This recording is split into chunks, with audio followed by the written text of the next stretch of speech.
Good morning students. मैं चंद्रकांता आज आपको कक्षा 8वीं से पाठ नंबर 7 जिसका शीर्षक है क्या निराश हुआ जाए, लेखक हैं हजारी प्रसाद द्विवेदी जी। तो बच्चों, इस पाठ के बारे में मैं आज आपको समझा रही हूँ। इससे पहले हमने इसके 2 भाग जो हैं वो भेज दिए हैं मैंने आपको, आपने वो देख लिए होंगे। तो बच्चों, हम आगे जो है इसका तीसरा भाग शुरू करते हैं। इससे पहले पाठ में हमने पढ़ा कि कैसे लेखक ने समाज की वर्तमान स्थिति के बारे में वर्णन किया है। अब लेखक कहते हैं कि आज समाज में बहुत सी बुराइयां फैली हुई हैं। जब भी हम समाचार पत्र खोलते हैं तो उसमें हमें चोरी, ठगी, डकैती, भ्रष्टाचार आदि की खबरें ही मिलती हैं। और यदि हम उन खबरों को पढ़ते हैं तो हमारा मन जो है निराशा से भर जाता है।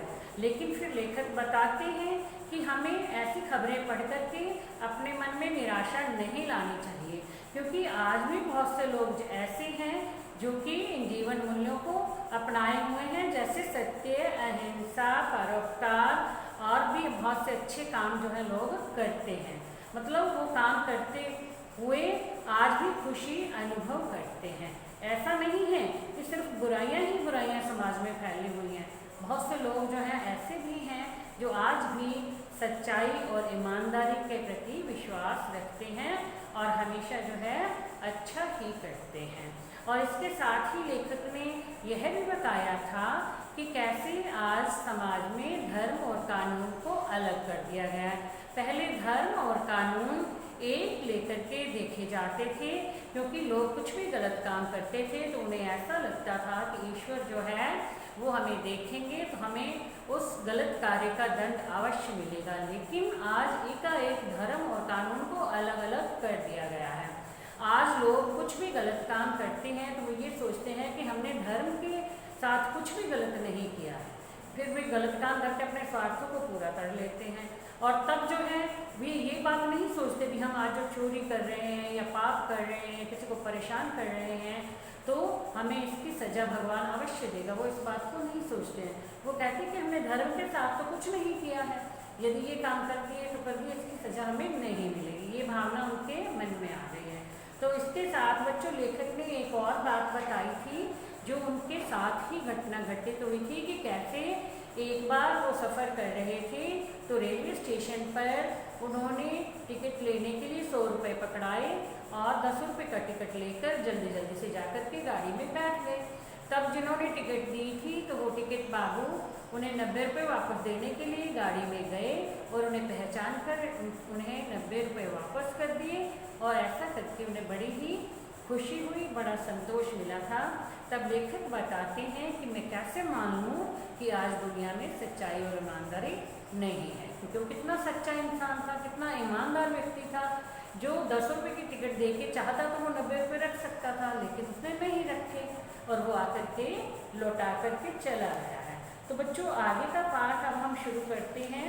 अब लेखक अपने ही साथ घटित हुई एक और घटना के बारे में हमें बताते हैं। क्या कहते हैं? एक बार मैं बस में यात्रा कर रहा था। मेरे साथ मेरी पत्नी और 3 बच्चे भी थे।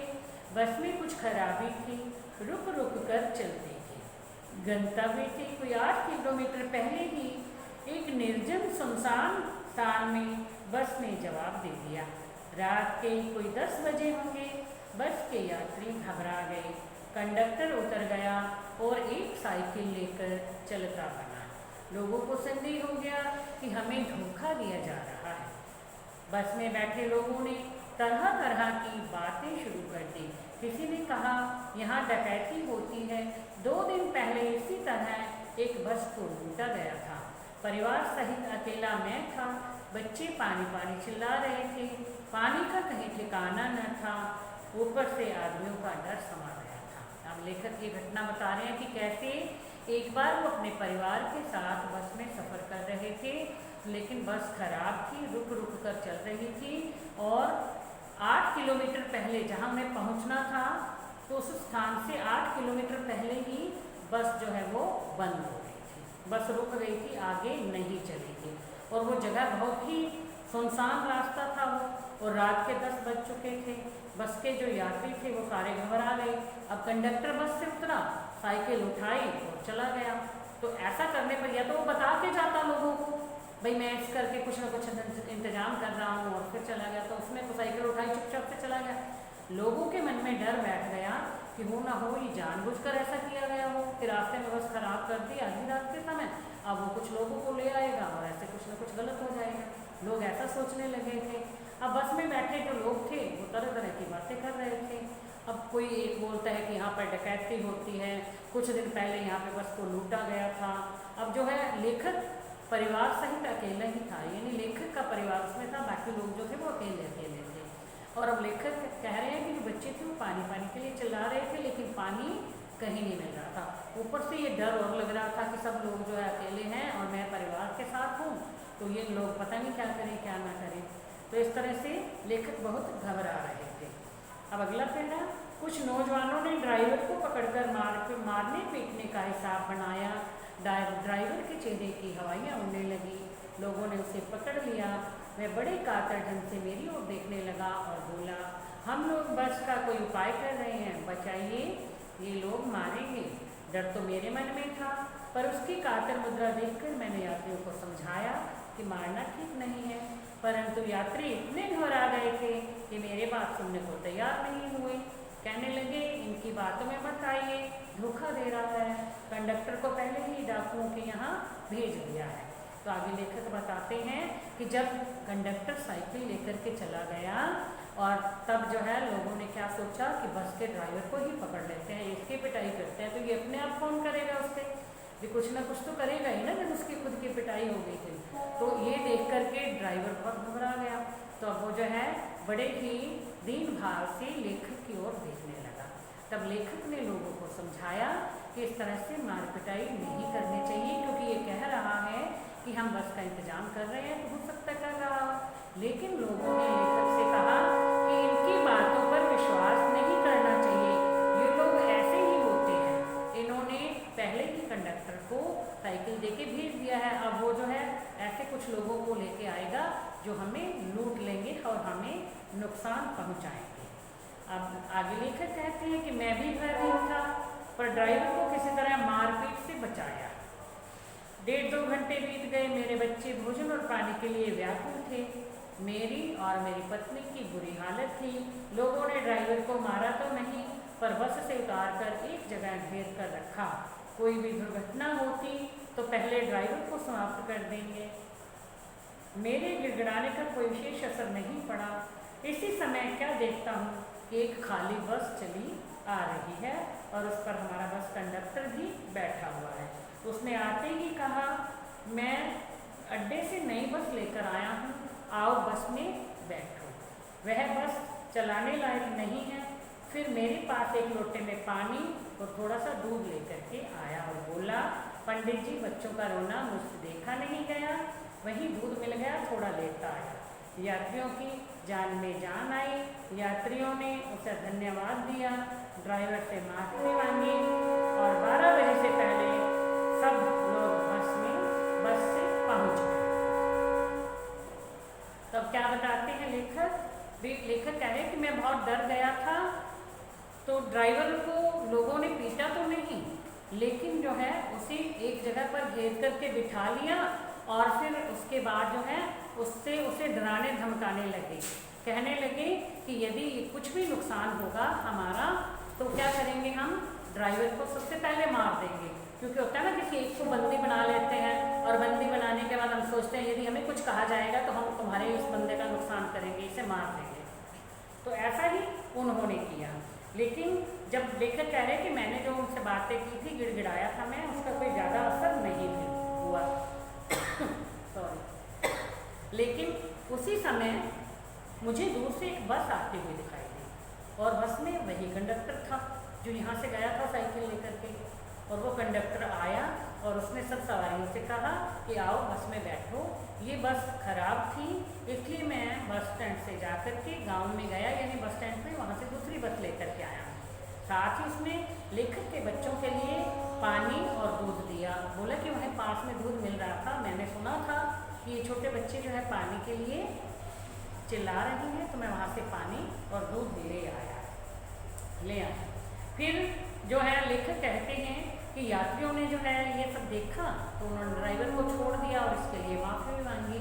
उन्होंने सोचा कि ये तो हम बहुत गलत कर रहे थे, और यात्रियों की जान में जान आई। उन्होंने उसे धन्यवाद किया और इस तरह से 12 बजे से पहले जो थे सब लोग बस में पहुंच गए थे। आगे लेखक कहते हैं, कैसे कहूँ कि एकदम मनुष्यता समाप्त हो गई है, कैसे कहूँ कि लोगों में दया माया ही नहीं रह गई है। जीवन में जाने कितनी ऐसी घटनाएं हुई हैं जिन्हें मैं भूल नहीं सकता।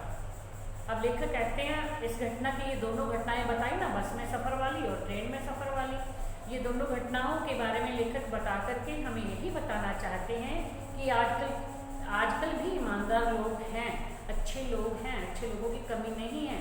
तो हमें सिर्फ बुराइयां ही नहीं देखनी चाहिए बल्कि अच्छे लोगों के बारे में भी सोचना चाहिए। आगे वो बताती हैं, ठगा भी गया हूँ, धोखा भी खाया है, परंतु बहुत कम स्थलों पर विश्वासघात नाम की चीज़ मिलती है।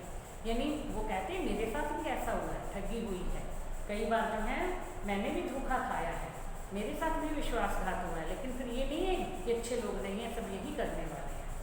केवल उन्हीं बातों का हिसाब रखो जिनमें धोखा खाया है तो जीवन कष्टकर हो जाएगा। परंतु ऐसी घटनाएं भी बहुत कम नहीं हैं जब लोगों ने अकारण सहायता की। यदि हम अपनी बुरी घटनाओं के बारे में सोचते रहेंगे तो हमारे लिए जीवन जीना मुश्किल हो जाएगा, समय काटना मुश्किल हो जाएगा। और ऐसे बातों को भी याद रखना चाहिए, मतलब कि जो हमारे साथ अच्छा हुआ है, हमारी बुराइयां, हमें अपने साथ बुरी हुई घटनाओं को भुला करके जो अच्छी घटनाएं हुई हैं उन्हें याद रखना चाहिए। क्योंकि वो कहते हैं कि ऐसे लोगों की कमी नहीं है जब बिना किसी कारण के लोगों ने मुझे धीरज बंधाया हो, मेरी सहायता की हो, मुझे हिम्मत दी हो। बहुत बार ऐसा भी हुआ है।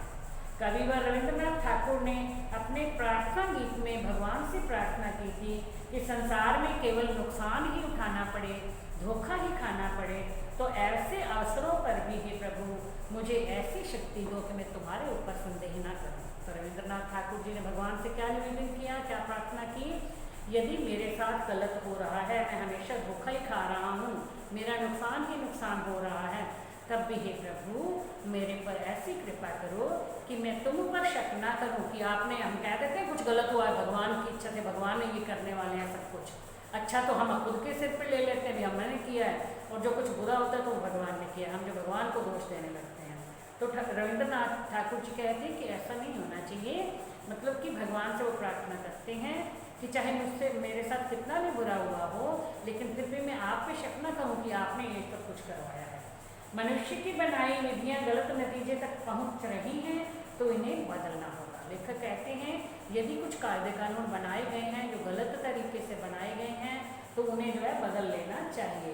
वस्तुतः आए दिन इन्हें बदला ही जा रहा है, लेकिन अभी आशा की ज्योति बुझी नहीं है। लेकिन देखो साथ में वो बदले भी जाते हैं, जो कायदे कानून बनाए जाते हैं उनमें कुछ न कुछ बदलाव थोड़े समय बाद करना ही पड़ता है। लोगों के मतलब समाज की या इस देश की स्थितियों के अनुसार, स्थितियों को देखते हुए उन कानूनों को बदला भी जाता है। लेखक बताते हैं कि आशा की ज्योति अब भी बुझी नहीं है, यानी अपने मन में अब भी आशा बनाए रखनी है कि संसार में अच्छे लोगों की कमी नहीं है।